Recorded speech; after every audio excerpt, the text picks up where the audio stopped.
Hello everyone, welcome to शिक्षा side. आज के इस वीडियो में हम लोग लेसन प्लान देखेंगे और ये लेसन प्लान हमारा क्लास 5th के लिए होगा। इसका विषय जो है वो विज्ञान है और इस लेसन प्लान का जो प्रकरण रहेगा वो कुपोषण व इसके प्रभाव। तो सबसे पहले अगर आपके कॉलेज में बोला जाता है कि आपको जो भी टीचिंग कर रहे हैं छात्र या छात्राएं, उन्हें अपना नाम और विद्यालय का नाम लिखना है। तो अगर बोला जाता है कॉलेज में तो आप इसे ज़रूर अपने लेसन प्लान में मेंशन करेंगे। फिर इसके बाद सबसे पहले जो आपकी फर्स्ट हेडिंग होती है वो सामान्य उद्देश्य होगी। सामान्य उद्देश्य आपके सब्जेक्ट से रिलेटेड है, साइंस विषय आप क्यों पढ़ा रहे हैं या टीचिंग उस पर क्यों कर रहे हैं वो आपको यहाँ पे लिखना होता है। मैक्सिमम आप 6 पॉइंट लिखेंगे और मिनिमम 3 आपको लिखना होता है। तो सबसे पहले सामान्य उद्देश्य आप लिखेंगे। सामान्य उद्देश्य के अंतर्गत फर्स्ट पॉइंट है छात्रों में विज्ञान विषय के प्रति रुचि उत्पन्न करना। दूसरा, छात्रों में वैज्ञानिक दृष्टिकोण उत्पन्न करना, छात्रों में रचनात्मक कौशल उत्पन्न करना और छात्रों में प्रयोग करने की क्षमता उत्पन्न करना और छात्रों में निरीक्षण शक्ति का विकास करना। और इसके तुरंत बाद आपकी विशिष्ट उद्देश्य हेडिंग स्टार्ट होगी। विशिष्ट उद्देश्य आपके प्रकरण से रिलेटेड होगी। कुपोषण व इसके प्रभाव का इस पाठ का चुनाव आपने क्यों किया है इसको लिखना होता है। तो क्लास 5th के लिए है, यहाँ पे आपको पॉइंट वाइज ना लिख के हेडिंग वाइज भी आप लिख सकते हैं। तो ज्ञानात्मक उद्देश्य के अंतर्गत आप लिखेंगे बच्चे भी विभिन्न पोषक तत्वों के विषय में जानकारी प्राप्त कर सकेंगे, कुपोषण के विषय में जानकारी प्राप्त कर सकेंगे, दूसरा पॉइंट होगा। और तीसरा है बच्चों को विटामिन के स्रोतों तथा उसकी कमी से होने वाले रोगों का ज्ञान होगा। बच्चों व अन्य पोषक तत्वों के स्रोतों तथा उसकी कमी से होने वाले रोगों का ज्ञान होगा। इसके तुरंत बाद ज्ञानात्मक उद्देश्य और फिर विशिष्ट उद्देश्य के अंतर्गत ही आप अगली हेडिंग डालेंगे बोधात्मक उद्देश्य। इसमें 3 पॉइंट आपको लिखना है। छात्रों को भोजन के पोषक तत्वों का बोध होगा, छात्रों को पोषक तत्वों की कमी से होने वाले रोगों का ज्ञान होगा और विभिन्न विटामिनों तथा उनके स्रोतों का ज्ञान होगा। फिर इसके बाद अगली जो हेडिंग है आपकी विशिष्ट उद्देश्य के अंतर्गत ही आप लिखेंगे अनुप्रयोगात्मक उद्देश्य। इसमें आप लिखेंगे छात्र असंतुलित भोजन तथा भोजन के पोषक तत्वों की कमी से होने वाले रोगों से दैनिक जीवन में बचाव कर सकेंगे। अगला है कौशलात्मक उद्देश्य। इसमें लिखेंगे छात्र विटामिन तथा पोषक तत्वों की कमी से होने वाले रोगों से बचाव व रोकथाम हेतु इनके विभिन्न स्रोतों के विषय में लोगों को जागरूक कर सकेंगे। अगली जो हेडिंग है आपकी यहाँ पे हो जाएगी सहायक सामग्री। टीचिंग करते टाइम आप जो भी टीचिंग एड्स लेके जाएंगे उसे आपको यहाँ पे लिखना होगा। कक्षा उपयोगी वस्तुएं, संबंधित टीएलएम इत्यादि जो भी आप चार्ट लेके जा रहे हैं, चाक, डस्टर और लपेट चैम्पट, ये सब आपको यहाँ पे मेंशन करना होगा।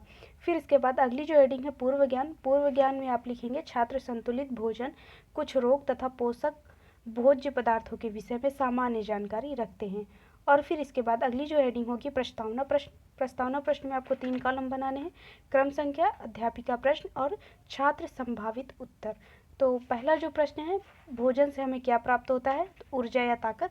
और ध्यान आपको ये देना है जो भी छात्र उत्तर करेंगे उसी से रिलेट करके अगला प्रश्न आपको पूछना है। स्वस्थ रहने के लिए कैसा भोजन करना चाहिए, संतुलित भोजन, स्वच्छ व ढका हुआ। और तीसरा आपका प्रश्न होगा कुपोषण क्या है, इससे शरीर पर क्या प्रभाव पड़ता है। तो ये आपका समस्यात्मक हो जाएगा। और फिर इसके बाद आप उद्देश्य कथन हेडिंग डालेंगे और इसके अंतर्गत लिखेंगे बच्चों आज हम कुपोषण तथा इससे शरीर पर पड़ने वाले प्रभाव, रोग व रोकथाम के स्रोतों के विषय में अध्ययन करेंगे। और उद्देश्य कथन के बाद आपकी अगली हेडिंग जो होगी प्रस्तुतिकरण। प्रस्तुतिकरण में आपको क्रम संख्या, अध्ययन बिंदु, शिक्षण विधि, अध्यापक क्रियाएं और छात्र क्रियाएं ये आपको लिखना होगा। अगर आपके कॉलेज में बोला जाता है कि आपको साथ ही साथ शिक्षण विधि भी लिखनी है, शिक्षण विधि और ब्लैक बोर्ड वर्क लिखना है, तो आप अगला कॉलम श्याम पटकार का बना देंगे। तो सबसे पहले क्रम संख्या में आप नंबर फर्स्ट डालेंगे, अध्ययन बिंदु में लिखेंगे भोजन के पोषक तत्व, शिक्षण विधि होगी प्रश्नोत्तर विधि और अध्यापिका क्रियाएं में आप लिखेंगे बच्चों भोजन से हमें क्या मिलता है, तो छात्र क्रिया करेंगे ऊर्जा या मजबूती। और इस समय अगर ब्लैक बोर्ड वर्क बोला जाता है, जो भी आप चार्ट या लपेट चैम्पट जो भी आप लेके जाएंगे उसे आप यहाँ पे लिख देंगे कि हमने ये ब्लैक बोर्ड पे इस सब्जेक्ट का चित्र दिखाते हुए हमने ये प्रश्न पूछा है। दूसरा है स्वस्थ रहने के लिए हमें कैसा भोजन करना चाहिए, संतुलित भोजन, साफ व ढका भोजन। और तीसरा प्रश्न आप पूछेंगे संतुलित भोजन के लिए भोजन के कौन कौन से पोषक तत्व आवश्यक हैं, तो ये समस्यात्मक हो जाएगा। और इसके बाद आप विकासात्मक स्पष्टीकरण हेडिंग डालते हुए या अध्यापिका कथन हेडिंग डालते हुए अपना स्पष्टीकरण स्टार्ट करेंगे। और इस समय आप छात्र क्रिया में लिखेंगे, सभी छात्र ध्यानपूर्वक सुनेंगे। और आप अध्यापक कथन में लिखेंगे, बच्चों संतुलित भोजन के विभिन्न पोषक तत्व सम्मिलित हैं, जिसमें ऊर्जा देने वाले पदार्थ, कार्बोहाइड्रेट्स व वसा, शरीर की वृद्धि व सुरक्षा करने वाले पदार्थ और प्रोटीन, विटामिन व खनिज लवण संतुलित मात्रा में पाए जाते हैं। और पॉइंट वाइज आप लिखेंगे, आलू, गेहूं, आम, मक्का इत्यादि में कार्बोहाइड्रेट्स पाए जाते हैं। मूंग, चना दाल, सोयाबीन इत्यादि से प्रोटीन प्राप्त होता है। संतरा, आंवला, अमरूद, टमाटर इत्यादि से विटामिन प्राप्त होता है। और मांस, मछली, अंडा इत्यादि से वसा प्राप्त होते हैं। और यहाँ पे अगर आप चाहें तो अपने इफ़ेक्टिव बनाने के लिए आप अपने लेसन प्लान में जो भी आलू के छोटे कलरफुल पिक्चर यहाँ पे पेस्ट कर दें, छोटे छोटे आप यहाँ पे पिक्चर ज़रूर पेस्ट करें, आपके लेसन प्लान को ये इफ़ेक्टिव बनाएगा। तो इसके आगे आप लिखेंगे, अतः हमें अपने भोजन में भोजन के पोषक तत्वों का संतुलित मात्रा में प्रयोग करना चाहिए। फिर इसके बाद आपका शिक्षण बिंदु जो होगा वो दूसरा स्टार्ट होगा, कुपोषण, इसके प्रभाव। और यहाँ पे आपकी शिक्षण विधि जो होगी वो प्रश्नोत्तर विधि होगी। और इसके अंतर्गत जो भी विकासात्मक प्रश्न पूछना होता है, स्पष्टीकरण स्टार्ट करने से पहले तो आप यहाँ पे लिखेंगे, हमारे शरीर को ऊर्जा कैसे मिलती है, तो छात्र अनुक्रिया करेंगे भोजन से। और दूसरा है, यदि हम ज़्यादा खाना खाते हैं तो क्या होता है, तो मोटापा या अपच हो जाता है, यहाँ पे छात्र अनुक्रिया करेंगे। और तीसरा प्रश्न है, यदि हमें आवश्यकता अनुसार भोजन ना मिले तो क्या होता है, पतले तथा बीमार हो जाएंगे, छात्र अनुक्रिया करेंगे। और जो लास्ट प्रश्न होगा विकासात्मक प्रश्न आपका, कुपोषण क्या है तथा कुपोषण के शरीर पर क्या प्रभाव है, तो यहाँ पे आप समस्यात्मक करके इसे आगे अपना स्पष्टीकरण स्टार्ट करेंगे। बच्चों, गरीबी व अज्ञानता के कारण निर्धारित मात्रा से कम या असंतुलित भोजन करने से हमारे शरीर में पोषक तत्वों की कमी हो जाती है, जिससे शरीर कमज़ोर हो जाता है, शरीर की वृद्धि रुक जाती है और शरीर अनेक रोगों से ग्रसित हो जाता है, जिसे कुपोषण कहते हैं। माता पिता की अज्ञानता व गरीबी के कारण अनेक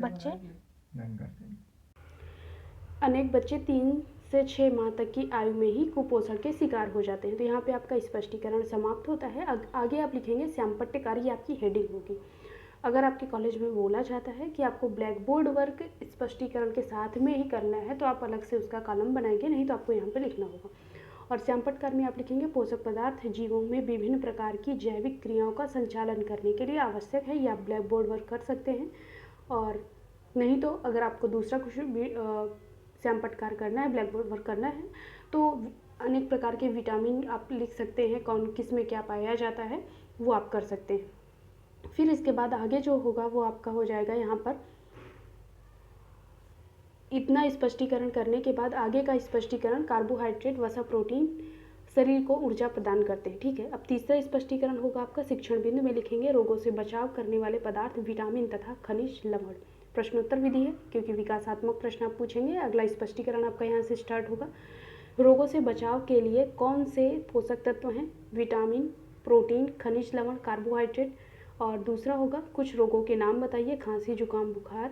तीसरा है, बच्चों, विटामिन तथा खनिज लवण की कमी से कौन कौन से रोग हो जाते हैं तथा विटामिन कितने प्रकार के होते हैं। समस्यात्मक हो जाएगा।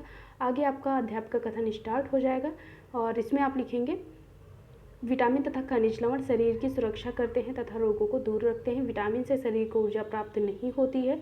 आगे पॉइंट में लिखेंगे, विटामिन हरी सब्जियों तथा दूध, फल, मांस इत्यादि में प्राप्त होते हैं। विटामिन को A, B, C, D, E, K इत्यादि नाम से जानते हैं। आगे पॉइंट में लिखेंगे, भोजन में प्रोटीन एवं कार्बोहाइड्रेट की कमी से मेरास्मस व एवं क्वाशरकोर रोग हो जाता है। और इसमें छात्र ध्यानपूर्वक सुनेंगे, यहाँ पे आप ब्लैक बोर्ड वर्क कर सकते हैं। फिर आगे आप लिखेंगे, ये आप लिख सकते हैं किसकी कमी से कौन कौन सा रोग होता है। स्पष्टीकरण में आप इसे चार्ट पेपर में बना सकते हैं और अगर आप इसे जितना इसमें क्रिएटिविटी कर सकते हैं आप अपने लेसन प्लान में ज़रूर करें, क्योंकि आपको कोई भी क्रिटिसाइज़ करने आए उसका इफेक्ट ज़रूर पड़ता है। और ये आप लिख सकते हैं इस टाइप का अपने लेसन प्लान में। और फिर इसके बाद बोध प्रश्न, जब भी आपका स्पष्टीकरण समाप्त होगा उसके तुरंत बाद आपको इस बोध प्रश्न पूछने होते हैं। स्पष्टीकरण स्टार्ट होने से पहले आपको विकासात्मक प्रश्न और लास्ट खत्म होने के बाद आपको बोध प्रश्न पूछना होता है। तो इसमें आप लिखेंगे भोजन के पोषक तत्व कौन कौन से हैं, विटामिन ए की कमी से कौन सा रोग होता है, प्रोटीन की कमी से होने वाले रोग का नाम लिखें। और पुनरावृत्ति प्रश्न है, कुपोषण क्या है, प्रोटीन किस में पाया जाता है, विटामिन किससे किससे शरीर की सुरक्षा करता है, विटामिन बी की कमी से कौन सा रोग हो जाता है, वसा किस में पाया जाता है। और ध्यान आपको ये देना है, इन सभी के उत्तर आपको अपने लेसन प्लान में नहीं लिखने होते हैं। और फिर इसके बाद कक्षा कार्य, निरीक्षण कार्य आप जिसे बोल सकते हैं, या हेडिंग में भी आप निरीक्षण कार्य लिख सकते हैं। श्यामपट्ट पर लिखी गई विषय वस्तु को छात्र उत्तर पुस्तिका पर लिखेंगे तथा अध्यापक उनका निरीक्षण करेंगे। अगली हेडिंग है गृह कार्य। बच्चे घर से निम्नलिखित प्रश्नों को याद करके आएंगे। पहला है भोजन के पोषक तत्व कौन कौन से हैं और कुपोषण क्या है, शरीर पर कुपोषण का क्या प्रभाव होता है, कार्बोहाइड्रेट की कमी से कौन सा रोग हो जाता है। तो ये लेसन प्लान आपका यहीं पे समाप्त होता है। अगर आपको किसी और टॉपिक पे लेसन प्लान चाहिए तो आप लोग मुझे कमेंट बॉक्स में बता सकते हैं। हमारी पूरी कोशिश रहेगी कि आपके लिए वो लेसन प्लान हम लोग अपने चैनल पर उपलब्ध कराएं। अगर आपको पसंद आए तो प्लीज़ अपने दोस्तों के साथ ज़रूर शेयर करें।